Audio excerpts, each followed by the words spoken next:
Vamos para a palavra de Deus nessa noite.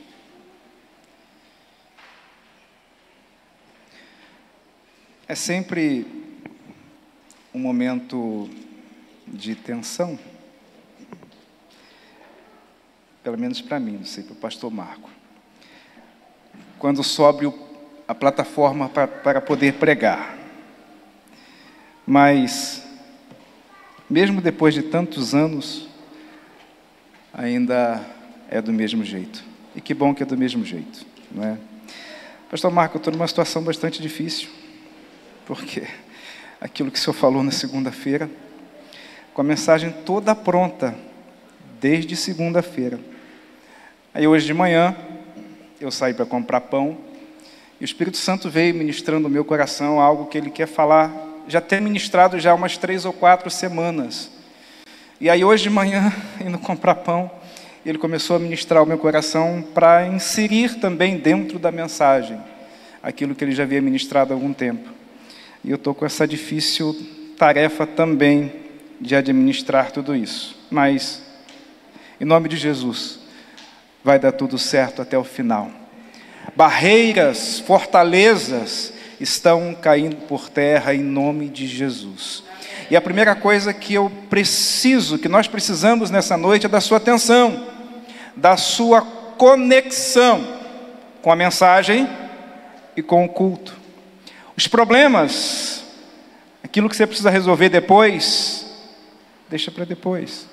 Foque agora naquilo que Deus está falando, quer falar conosco, com a sua igreja. O tema da campanha é este: destruindo fortalezas. O apóstolo Paulo diz em sua segunda carta aos Coríntios, no capítulo 4, versículo 4, que o Deus deste século cegou o entendimento de muitos para que não lhes resplandeça a glória do Evangelho de Cristo. Mais à frente, no versículo 8 até o 10, ele vai dizer: porque em tudo somos atribulados, porém não angustiados.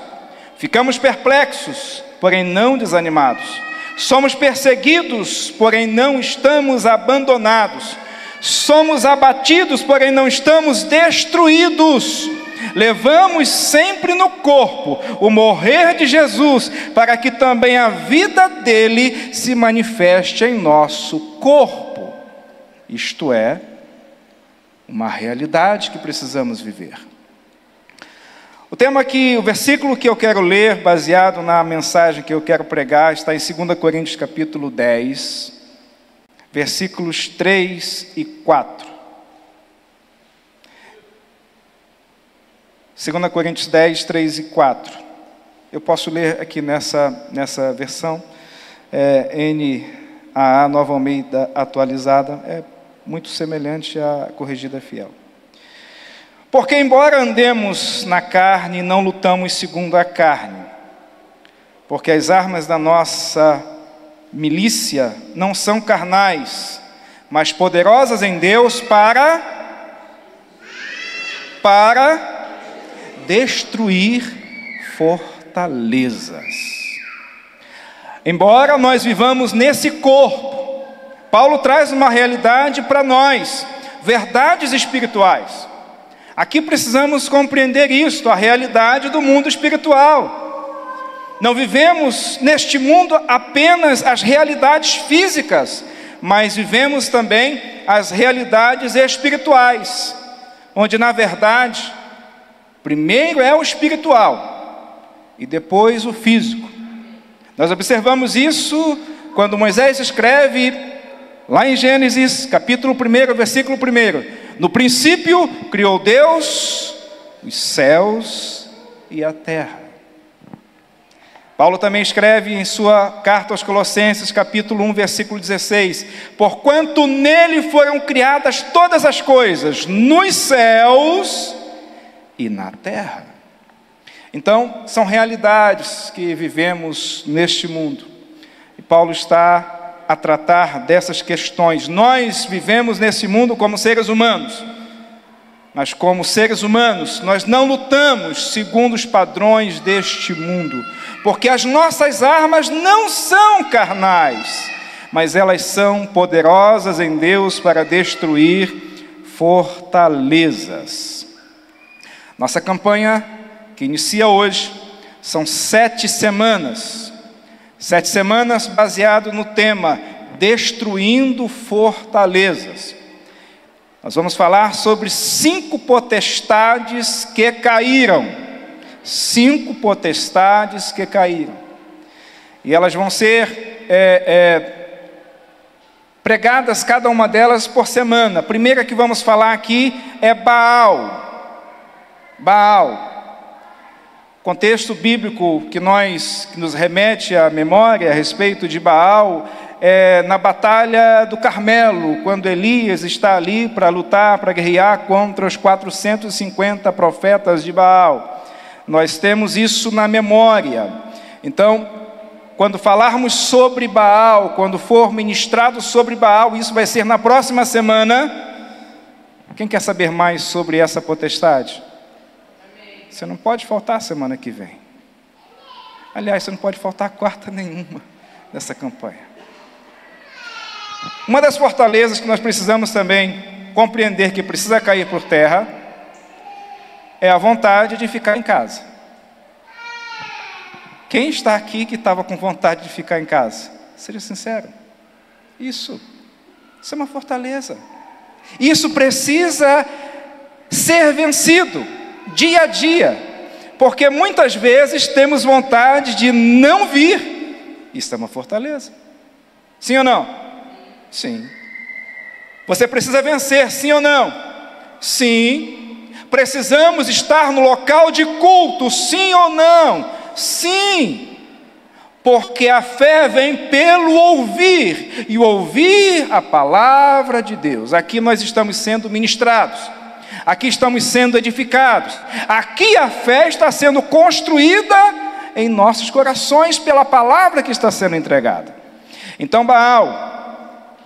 A segunda potestade é Dagon.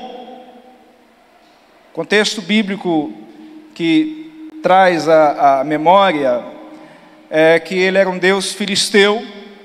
E lembramos lá de Juízes capítulo 16, quando Sansão, ele é enganado por Dalila, e ele é derrotado por ela, depois ele é preso pelos filisteus, e os filisteus vão dizer: nosso Deus Dagon nos entregou o nosso inimigo Sansão nas nossas mãos. Era uma potestade. Era uma potestade. Você vai lembrar também lá em 1 Samuel, capítulo 15, quando a arca de Deus ela é tomada pelos filisteus, e os filhos de Eli morrem nessa batalha, e a arca é levada para o templo de Dagon, como um símbolo de vitória de Dagon. E você vai ver naquele contexto que na manhã seguinte, Dagon estava caído aos pés da arca de Deus. E ele é colocado em pé novamente. E depois ele cai novamente sem os braços diante da arca, mostrando que poderoso não é Dagon, poderosa potestade não é Dagon, mas é a presença de Deus, é a manifestação da glória de Deus, da pessoa de Cristo. Potestade também que caiu, Dagon, e caiu literalmente, né, pastor Marco? Caiu literalmente. Você vai entender melhor o destrinchamento desta mensagem, na segunda mensagem que for pregada aqui sobre essa potestade. Terceira também, que é uma pessoa física chamada Jezabel. Jezabel foi casada com o rei Acabe. E esse casamento trouxe uma idolatria muito grande para o reinado de Israel e também para a vida de Acabe. E você vê novamente a personificação ou esse espírito voltando lá na frente de uma pessoa física novamente, lá em Apocalipse capítulo 2, versículo 20, na igreja de Tiatira. Você vai ver que uma profetisa chamada Jezabel estava conduzindo os irmãos da igreja de Tiatira ao pecado, a pecar. Nós vamos ver também que esse espírito maligno também caiu por terra. Essa potestade também caiu por terra, Jezabel. Você vai ver também que foi falado aqui nessa noite sobre Mamon. Você já ouviu falar sobre Mamon? Mais alguém ouviu falar sobre Mamon?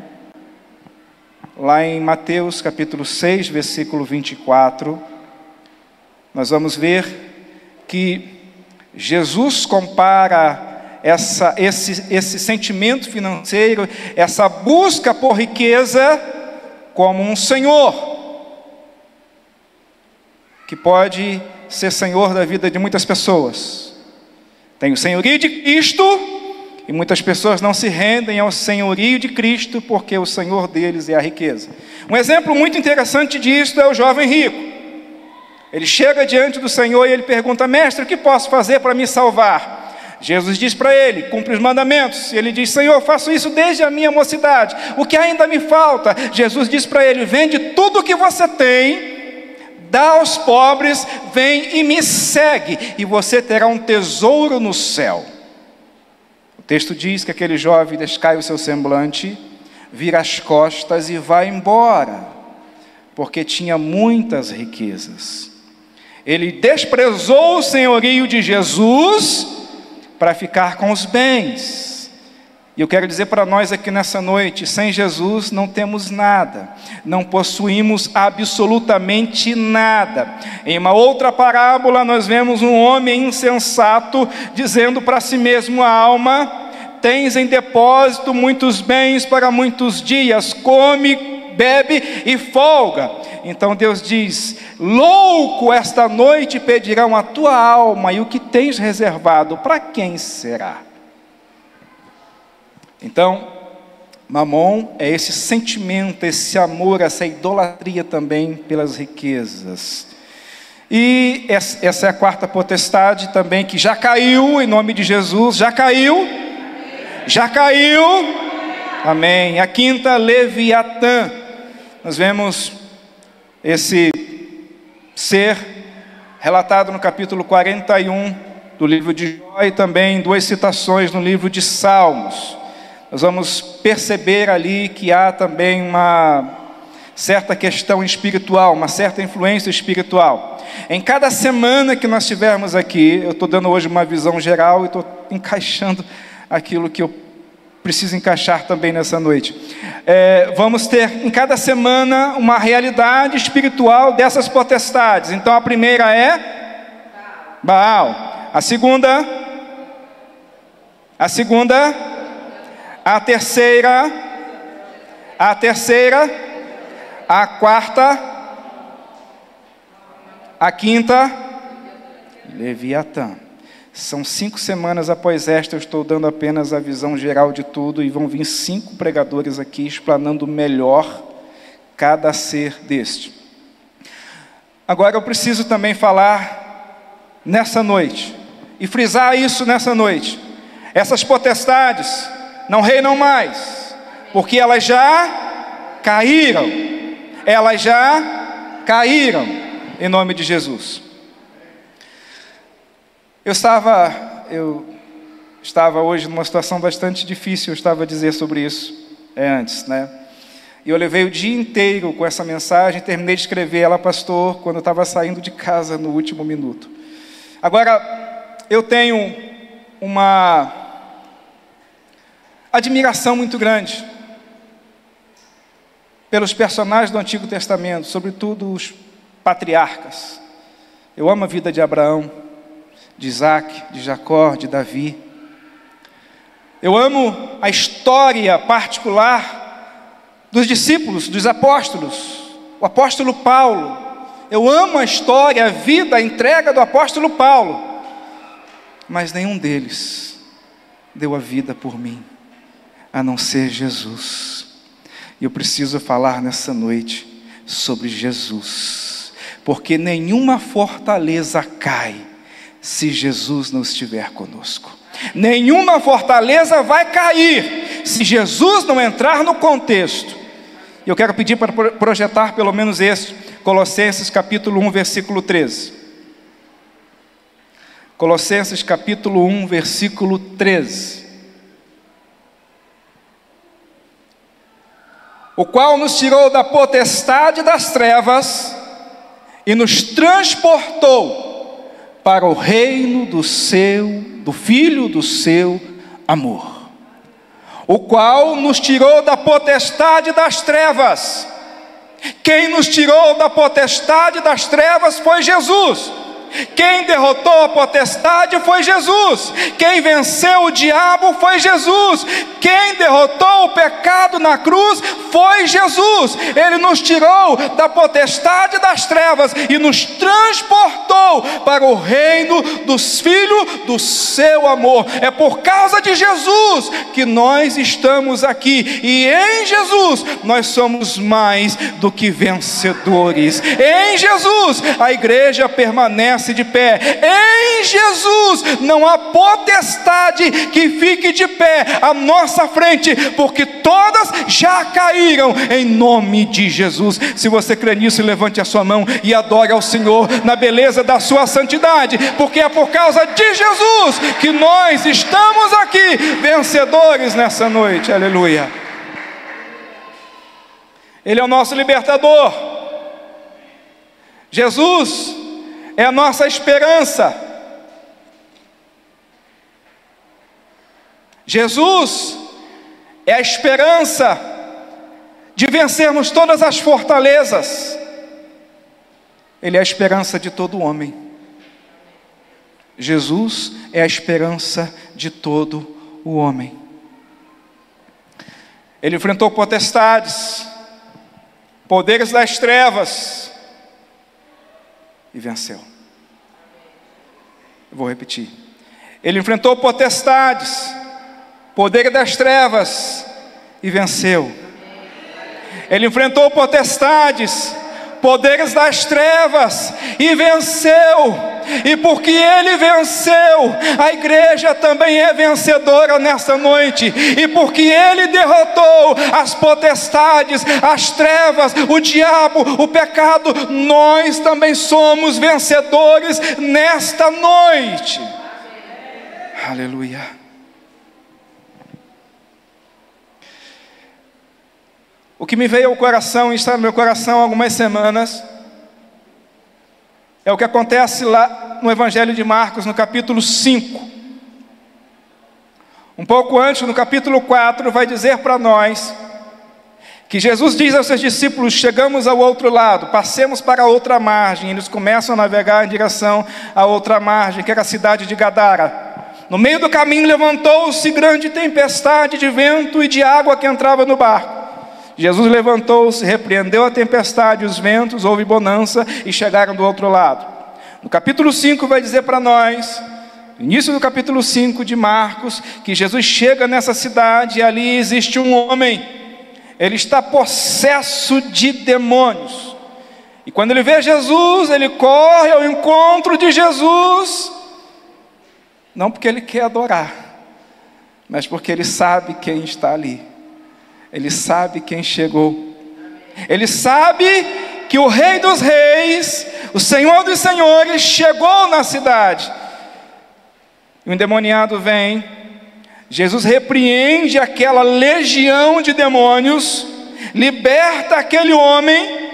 Ele é liberto por Jesus. Os porcos morrem. Nós sabemos disso, cerca de 2.000 porcos. Jesus acaba com a situação financeira daquela cidade. E aquele homem que vivia endemoniado, urrando, dormindo em sepulcros, com cadeias que ninguém podia prender, porque ele quebrava todas. Tamanha era a força diabólica que havia com ele. Mas quando Jesus chegou, ele se rende. O texto vai dizer para nós que depois, quando os homens da cidade voltam, esse homem está assentado aos pés de Jesus, assentado, vestido e em perfeito juízo. A história termina dizendo que esse homem, ele quer ir com Jesus embora, porque Jesus é expulso da cidade, porque os homens da cidade não querem Jesus, e isso é muito comum no dia de hoje. Muitas pessoas não querem o Senhor, e Jesus vai embora, ele entra no barco para ir embora. E ele diz: deixa-me ir contigo. Jesus diz para ele: não, vai para a tua casa e para a tua família. e conta lá o que Deus fez por você. Olhando para esse texto, para essa mensagem, a aplicação que eu quero dar nessa noite, eu não li o texto, apenas comentei o texto, primeiro, Jesus é a esperança vinda em meio a uma tempestade da vida. Jesus é a esperança divina em meio a uma tempestade da vida.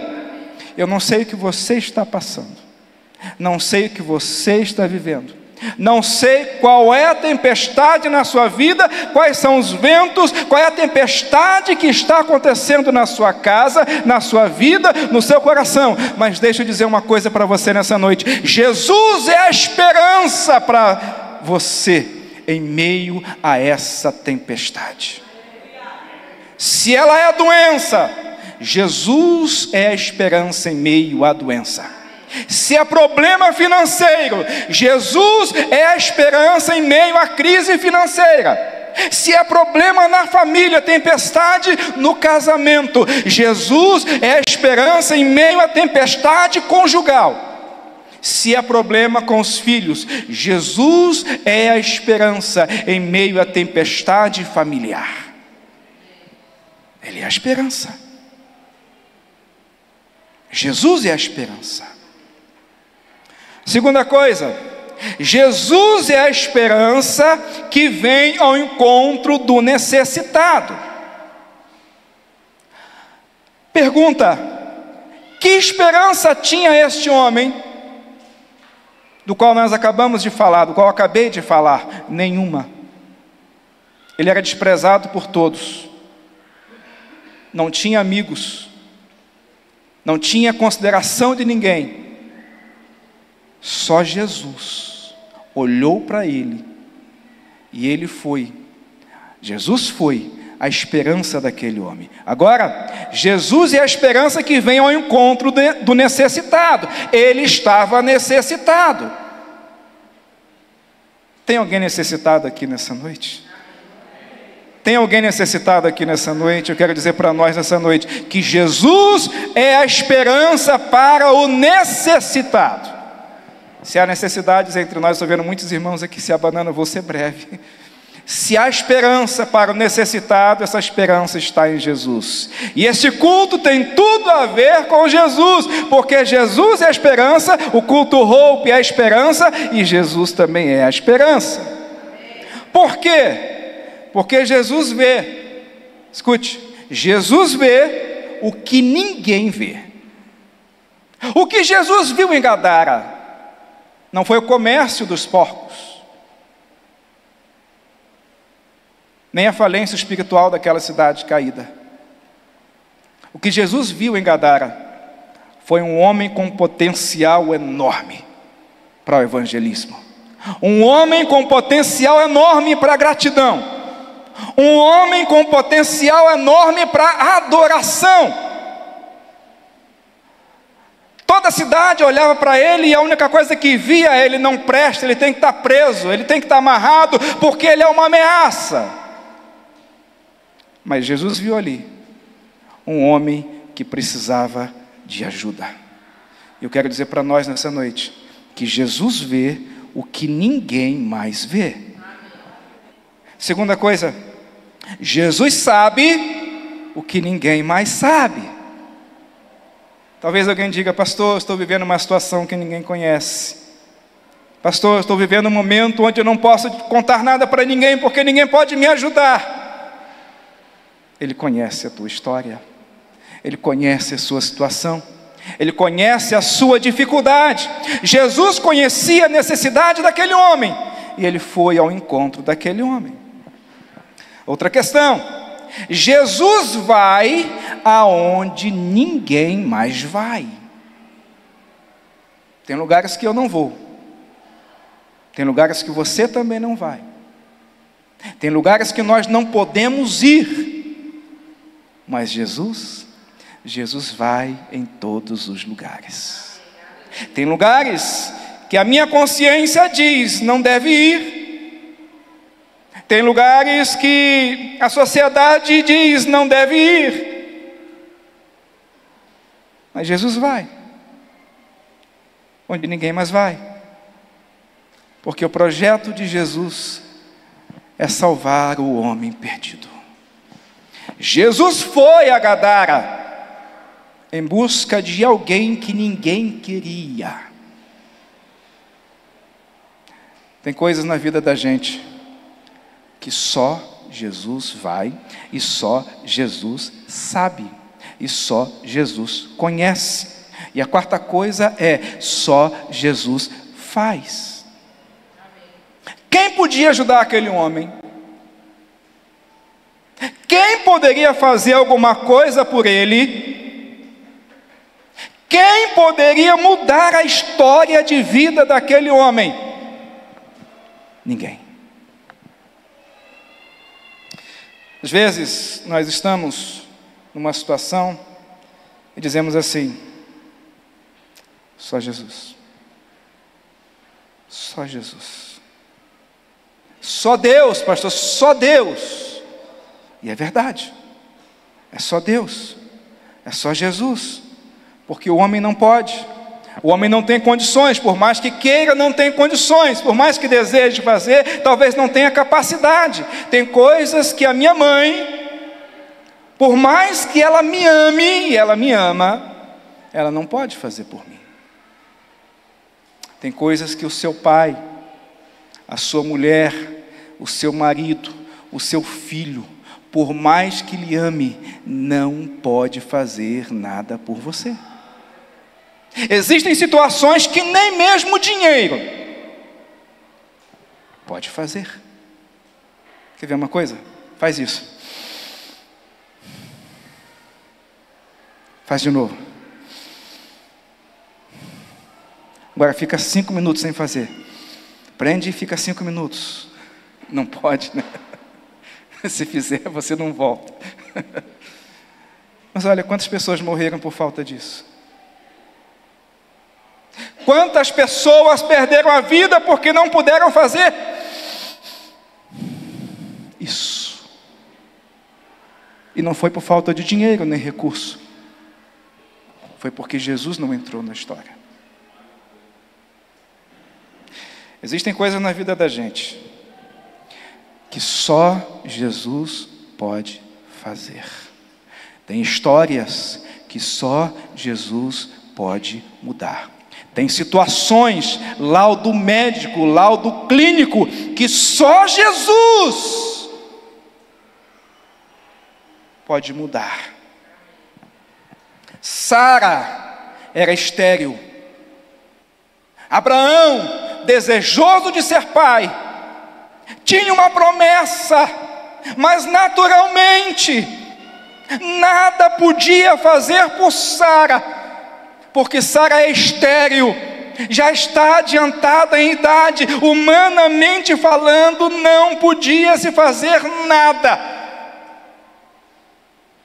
Mas Deus, que fez a promessa, disse para Abraão que Sara iria gerar.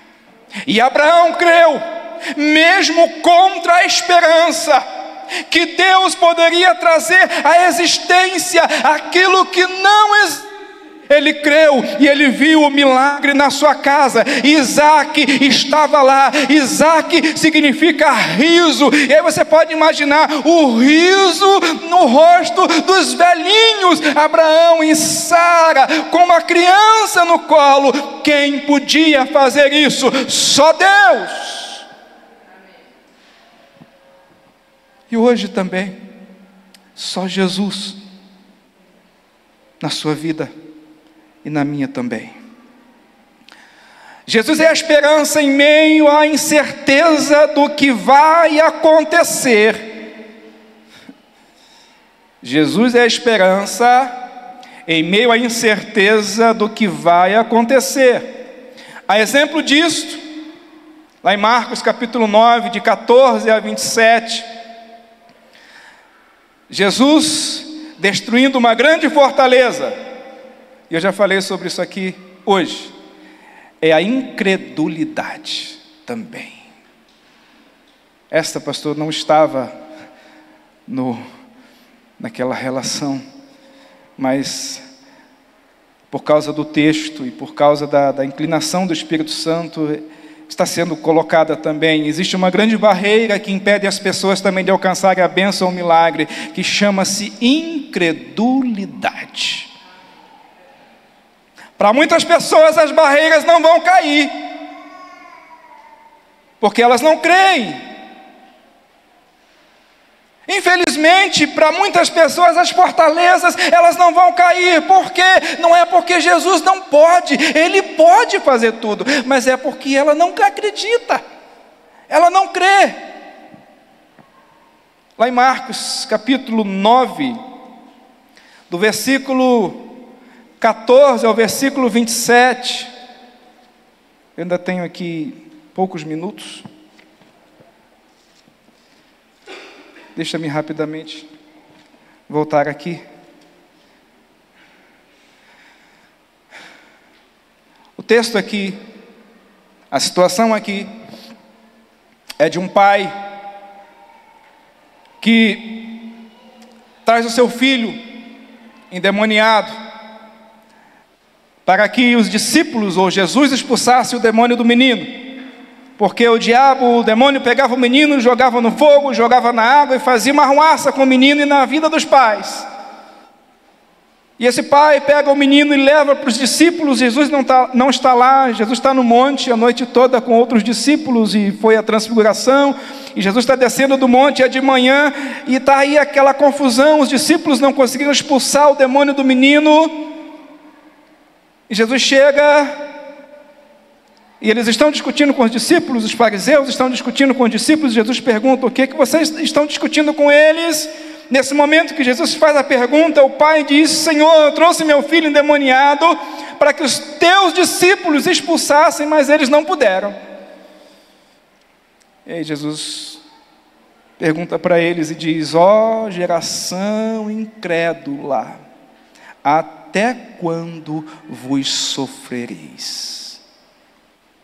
Jesus naquele dia estava atestando, estava confrontando a incredulidade daquela geração que via muitos milagres, via muitos acontecimentos, mas ainda assim duvidava daquilo que Jesus poderia fazer.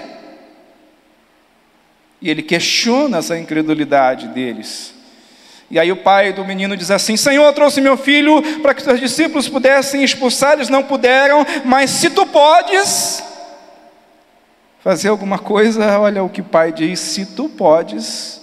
Aí Jesus corta ele e diz: se tu podes, tudo é possível ao que crê. Olhe para cá. Eu não consigo ver bem o seu rosto, mas você consegue ver bem o meu. Olhe para cá. Tudo é possível ao que crê. Você compreendeu? Vou repetir. Tudo é possível ao que crê. Quando Lázaro está morto, Marta e Maria estão chorosas porque ele já está morto há 4 dias. E quando Jesus chega 4 dias depois do sepultamento, elas dizem: Senhor, se tu tivesses aqui, meu irmão não teria morrido. Ele diz: Marta, teu irmão há de ressuscitar. E ela diz: eu sei, Senhor, na ressurreição do último dia. E ele diz: Marta, tudo é possível àquele que crê. E eu quero dizer para nós aqui nessa noite, igreja vitoriosa de Cristo em Chaves: tudo é possível ao que crê. Tudo é possível ao que crê. Tudo é possível ao que crê. Não há impedimentos. O que há são limitações de fé por causa da incredulidade. Então Jesus diz para aquele homem: tudo é possível ao que crê. E ele diz: Senhor, então aumenta a minha fé. E o texto diz que a multidão começou a se aglomerar. Então Jesus repreendeu o demônio, e o menino caiu por terra como morto. E alguém disse: morreu, porque a aparência era de morto. O texto diz que mais Jesus, tomando pela mão, ergueu, e ele se levantou. O que eu quero aplicar também nesta noite é que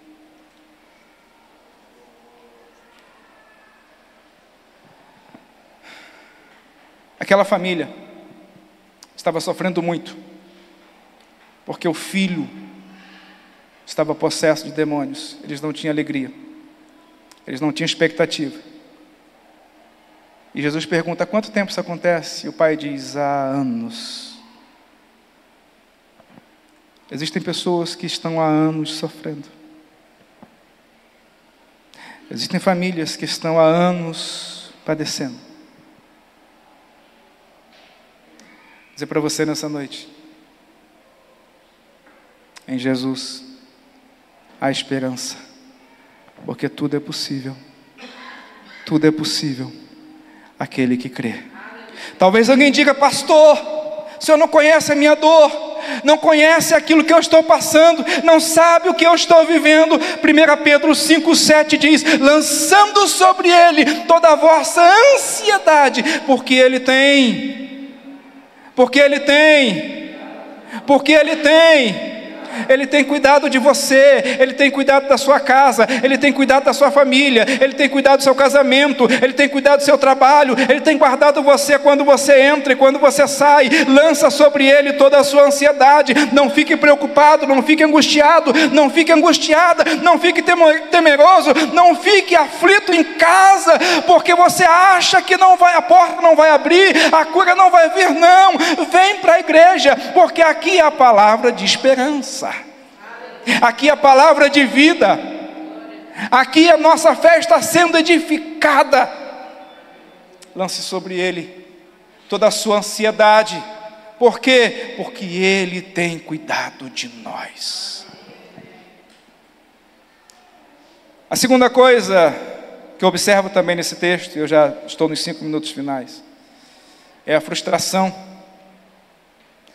Esse homem chega para os discípulos e ele traz o menino para os discípulos expulsarem o demônio, e ele talvez pensa, o pai talvez pensa que alguma coisa vai acontecer com os discípulos, mas os discípulos não puderam expulsar o demônio do menino, e o menino continua endemoniado.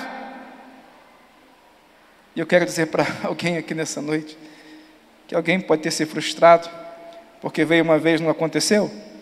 Orou 2 vezes, 3 vezes, não aconteceu. Escute, não aconteceu ainda, mas vai acontecer. Ele não respondeu ainda, mas ele vai responder. Tira do seu coração toda a frustração nessa noite, porque em Jesus não permanecem corações frustrados. Se aquela porta não se abriu ainda, creia, uma outra porta vai se abrir, porque em Jesus não há porta fechada. Se uma porta se fecha, é livramento, ou Ele está preparando uma outra porta melhor. Terceira coisa, para finalizar, é a incredulidade mesmo. As pessoas que estavam ali disseram para o pai, ou disseram entre si: menino morreu, não tem mais esperança, morreu, acabou tudo. Acabou o casamento, acabaram os projetos, acabaram-se os planos sobre casamento. Alguns irmãos aqui sabem, mas outros não sabem. Eu e a Lilian tivemos 7 anos de crise no nosso casamento. 7 anos, 7 primeiros anos foi para nós, muito difícil para nós. Mas nunca separamos, nunca divorciamos, nunca saí da minha cama. 7 anos difíceis. Talvez em meu coração pensava assim: acabou, não dá mais. Mas ao longo do tempo, Jesus foi trabalhando na nossa vida. Jesus foi trabalhando no história, e o nosso casamento foi renovado, o nosso amor foi renovado, os nossos filhos estão aí. Eu e a Lília nos amamos, porque Jesus renovou o nosso amor e o nosso casamento. O nosso casamento está de pé. Se não estivesse, eu não estaria aqui. Talvez alguém diga: pastor, quebrou tudo, a minha vida financeira quebrou, faliu, não tem mais jeito. Lembra de Jó? Jó estava doente, arrasado e quebrado financeiramente. No início da história, o homem mais rico do Oriente. No final da história, 2 vezes mais rico do Oriente.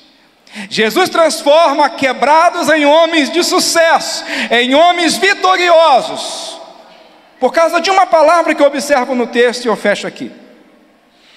Versículo 27 diz: mas Jesus, olhe para mim, sempre tem um mais. Quando Jesus está na causa e na casa, sempre tem um mais. O texto diz: mas Jesus, tomando-o pela mão, ergueu e ele se levantou. E eu quero dizer para nós nessa noite, tem pessoas aqui que Jesus está tomando pela mão. Vai erguer e vai se levantar, e o nome do Senhor será glorificado, porque as fortalezas estão sendo destruídas e o poder do nosso inimigo está caindo por terra, porque a Bíblia diz que Jesus se manifestou em carne para desfazer, para destruir toda a obra de Satanás. Os músicos podem subir.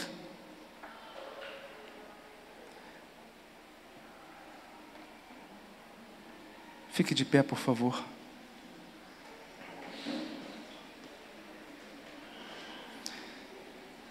Passei 5 minutos aqui do tempo.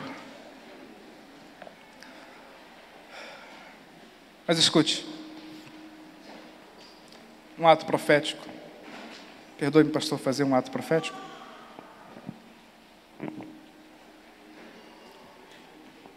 Coloca a mão no seu coração.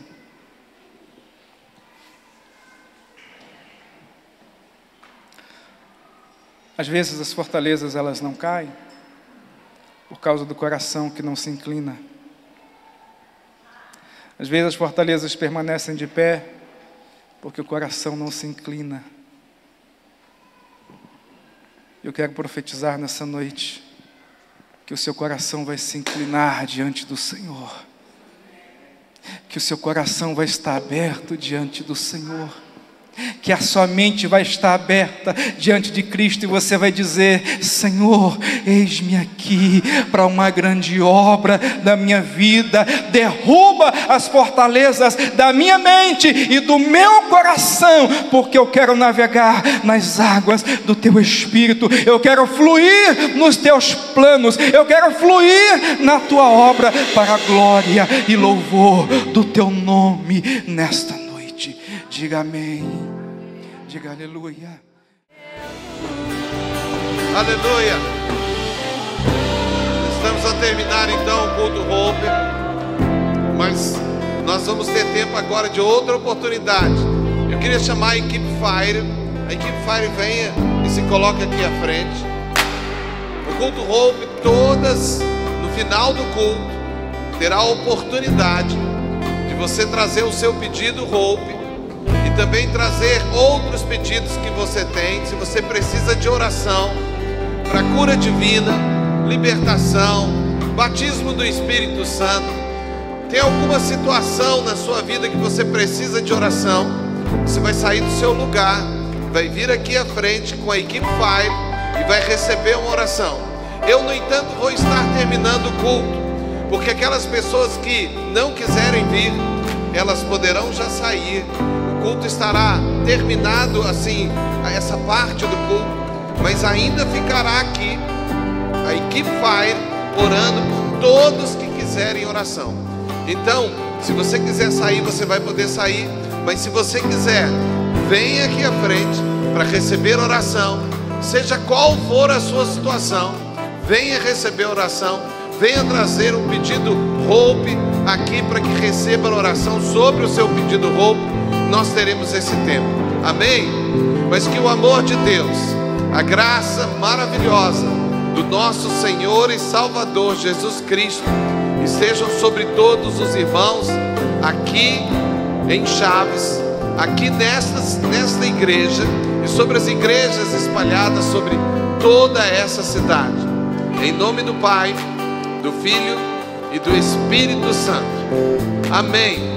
Se você ama Jesus, dê uma salva de palmas para Ele.